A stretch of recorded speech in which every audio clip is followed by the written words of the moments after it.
اللهم إنا نجعلك في نحور أعدائنا ونعوذ بك من شرورهم.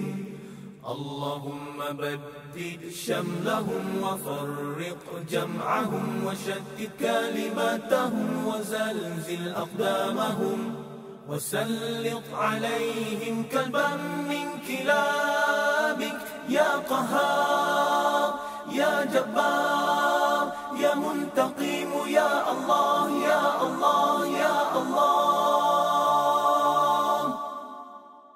اللهم يا منزل الكتاب يا مجري السحاب يا هازم الأحزاب اهزمهم اهزمهم اهزمهم وانصرنا عليهم.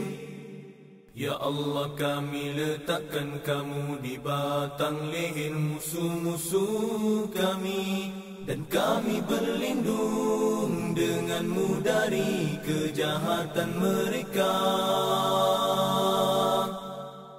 Ya Allah, hancurkan kumpulan mereka. Ya Allah, pecahkan pakatan mereka. Ya Allah, leburkan pendirian mereka. Ya Allah, musnahkan langkah mereka. Cengkamkan anjing-anjingmu kepada mereka. Ya Allah yang Maha memaksa, Ya Allah yang Maha perkasa, Ya Allah yang Maha membalas, Ya Allah, Ya Allah, Ya Allah.